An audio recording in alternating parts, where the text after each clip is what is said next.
Hello दोस्तों, आज हमारी ये प्रैक्टिस सेट होगी यूपी ट्रिपल एस सी पेट से रिलेटेड। हम बहुत ही बेस्ट 20 क्वेश्चन जो पिया हमारा पिछला पेट 2023 हुआ है, जिस लेवल का उस लेवल का हमने एमसीक्यू तैयार किया है। तो हम टॉप 20 क्वेश्चन करने वाले हैं जो आपकी जीएस को एक अलग ही लेवल पे ले जाएगा। और जीएस का यहाँ पे योगदान आप समझिए 50 नंबर सीधे जीएस से ही सब मिला के आएंगे। तो आइए हम सब लोग शुरू करते हैं सीधे फास्ट रिवीजन। पहला क्वेश्चन हमारा, निम्नलिखित में से किसने हड़प्पा संस्कृति के विघटन के लिए इंद्र को उत्तरदायी माना था? आप लोग एक बार अपने आप से खुद से देखिए, फिर मैं आपको बताता हूँ। तो किसने हड़प्पा संस्कृति के विघटन के लिए इंद्र को उत्तरदायी माना था? इसका उत्तर जाएगा मार्टिमर व्हीलर ने। मार्टिमर व्हीलर ने हड़प्पा संस्कृति के विघटन के लिए इंद्र को उत्तरदायी माना था। फिर हमारा दूसरा क्वेश्चन आता है, निम्न में से कौन सा जैन ग्रंथ जैन भिक्षुओं के लिए नियमों का वर्णन करता है? आप लोग इसे सोचिए, आपके पास है 5 सेकंड। तो कौन सा जैन ग्रंथ जैन भिक्षुओं के लिए नियमों का वर्णन करता है? इसका हो जाएगा आचरांग सूत्र। आचरांग सूत्र वो ग्रंथ है जो जैन भिक्षुओं के नियमों के बारे में बताया गया है वहाँ पे। इसके बाद हमारा तीसरा क्वेश्चन बनता है, निम्न में से कौन से अशोक का शिलालेख 5 यवन राज्यों के में धर्म प्रचारकों को भेजने का वर्णन करता है? ये तो बहुत ही मोस्ट इम्पॉर्टेंट, क्योंकि हमारे टॉपिक में जैसा कि आपको पता है कि अशोक वहाँ पे वर्णित है। तो इसका उल्लेख तीसरे का हमारे में शिलालेख 13वें में हो जाएगा। 10 13, हाँ शिला डी ऑप्शन हमारा इसमें सही हो जाएगा।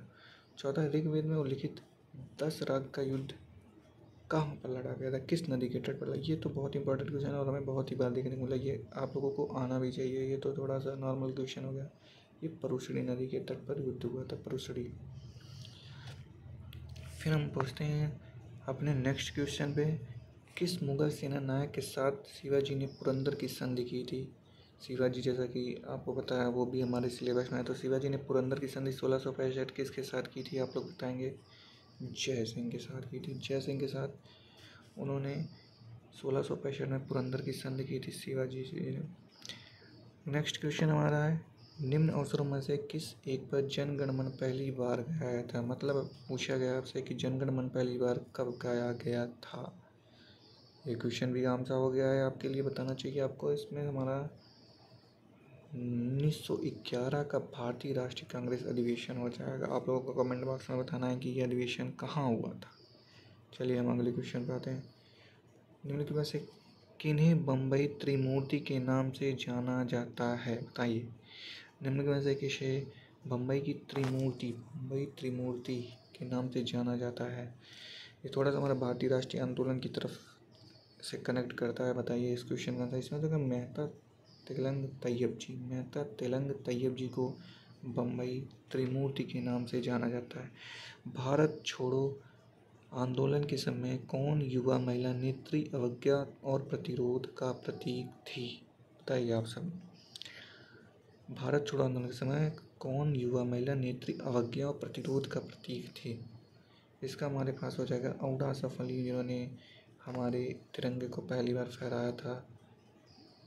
औडा आसफ अली। भारतीय राष्ट्रीय कांग्रेस की प्रथम महिला अध्यक्ष कौन थी? भारतीय राष्ट्रीय कांग्रेस प्रथम भारतीय महिला पूछा गया है। आप लोग यहाँ पे देखिएगा भारतीय महिला, इस हिसाब से आप लोग अपने आंसर को दीजिएगा। इसमें आपके ऑप्शंस बन रहे हैं औडा आसफ अली, सुचेता कृपलानी, विजय लक्ष्मी पंडित, एनी बेसेंट। उपयुक्त में से कोई नहीं। चलिए बताइए आप लोग। तो इसका आंसर आप लोग बताएंगे।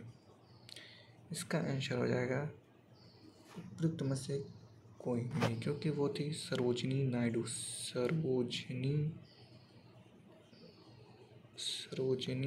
नायडू।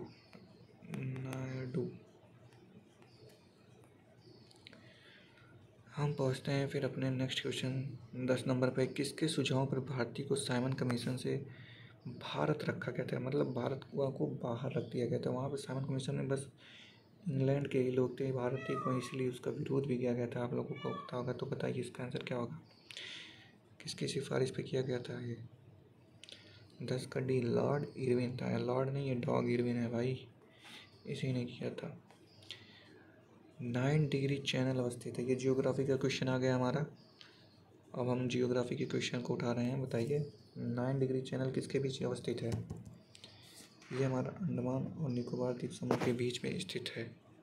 ओके, इंपॉर्टेंट क्वेश्चन है, नोट कर लीजिएगा आप लोग। भूमध्य सागरीय जलवायु की विशेषता क्या है? भूमध्य सागरीय जलवायु की विशेषता क्या है? उष्ण ग्रीष्म ऋतु एवं आर्द्र जाड़े की ऋतु, गर्म जाड़े की ऋतु एवं ठंडे ग्रीष्म की ऋतु। सी ऑप्शन है वर्ष पर्यंत वर्षा। डी है आर्द्र ग्रीष्म ऋतु एवं शुष्क जाड़े की ऋतु। ई है उपरोक्त में से कोई नहीं। तो आप लोग इसको बताएंगे। इसका ऑप्शन जाएगा ए, उष्ण ग्रीष्म ऋतु एवं आर्द्र जाड़े की ऋतु। भूमध्य सागरीय जलवायु है उष्ण ग्रीष्म ऋतु एवं आर्द्र जाड़े की ऋतु। अब हम आगे बढ़ते हैं। मकर संक्रांति के समय कर्क रेखा पर दोपहर के सूर्य का उन्नतांश कितना होता है? तो आप लोग यहाँ पे क्वेश्चन का लेवल देख सकते हैं कि क्वेश्चन का लेवल क्या रखा गया है। बहुत ही अच्छे लेवल के क्वेश्चन है, आप लोग इसे जरूर तैयार करके जाइए। 13 का हमारा यहाँ पे हो जाएगा option B 43 degree. Makar Sankranti के समय कर्क रेखा पर दोपहर के सूर्य का उन्नतांश 43 डिग्री होगा। नदियों में से किनके मध्य विष्ट दोआब फैला हुआ है? बताइए विष्ट दोआब फैलेगा किनके बीच? बताइए। 14 का हो जाएगा आपका व्यास और सतलज के बीच। विष्ट दोआब व्यास और सतलज के बीच हो जाएगा। नेक्स्ट क्वेश्चन, निम्न में से कौन भारत में सबसे बड़ा मशीनीकृत खान है? मशीनीकृत सबसे बड़ा खान कौन सा है? आपको यहाँ पे आपको पता नहीं होगा। बैलाडीला खान जो यहाँ का है, ये भारत का सबसे बड़ा मशीनीकृत खान है।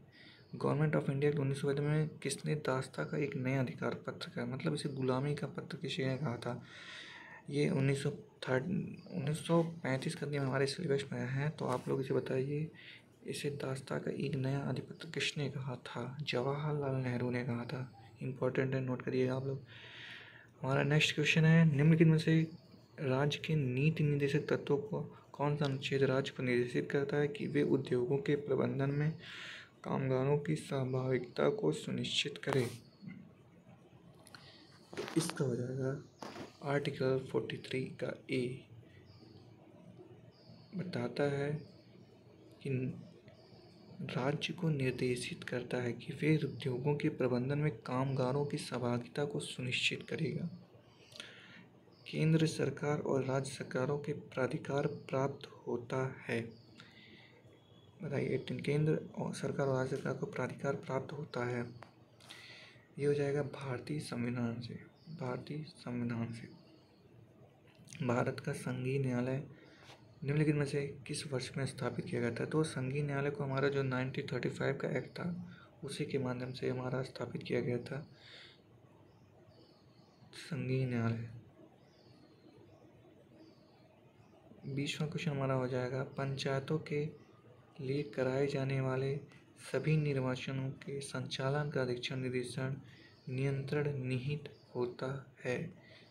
तो ये सब हमारा जो राज्य में होने वाले चुनाव है, ये राज्य निर्वाचन आयोग होता है। केंद्र का वो निर्वाचन आयोग, भारत का निर्वाचन आयोग होता था, लेकिन राज्यों में होने वाले के लिए राज्य निर्वाचन आयोग होता है।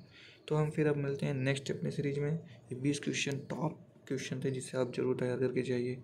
आप इन क्वेश्चन का लेवल भी देख सकते हैं। धन्यवाद दोस्तों, फिर मिलते हैं। लाइक और सब्सक्राइब करिएगा।